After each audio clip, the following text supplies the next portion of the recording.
Current ఛార్జీలు బాధుడిపై December 27న తలపెట్టిన పోరుబాటకు సంబంధించిన పోస్టర్ ఆవిష్కరణ వైసీపీ నేతల ఆధ్వర్యంలో ఈ రోజు జరిగింది. అనకాపల్లి జిల్లా నర్సీపట్నంలోని మాజీ ఎమ్మెల్యే పెట్ల ఉమాశంకర్ గణేష్ ఇంటి వద్ద జరిగిన ఈ కార్యక్రమంలో వైసీపీ నేతలు, కార్యకర్తలు పాల్గొన్నారు.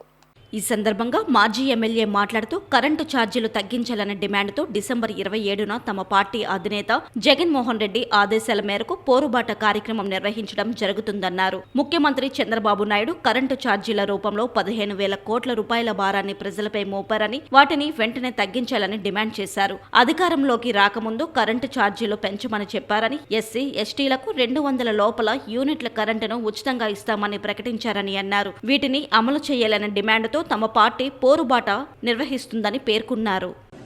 అందరికీ నమస్కారం అండి.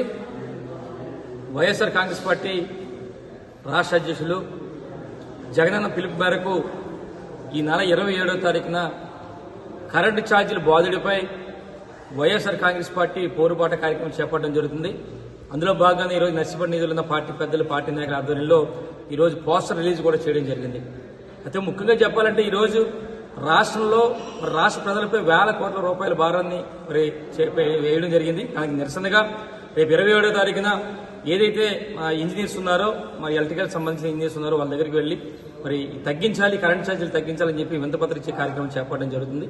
అయితే ముఖ్యంగా ఈరోజు మన వైఎస్ఆర్ కాంగ్రెస్ పార్టీ తరఫున 3 డిమాండ్లను చేయడం జరుగుతుంది. ఒకటి, ఈరోజు ఈ రాష్ట్ర ప్రజలపై సుమారుగా 15,000 కోట్ల రూపాయలతో మరి కరెంటు ఛార్జీలతో మరి బాధడం జరుగుతుంది. అవన్నీ కూడా వెనక్కి తీసుకోవాలని చెప్పి ఒక డిమాండ్ చేస్తున్నాం.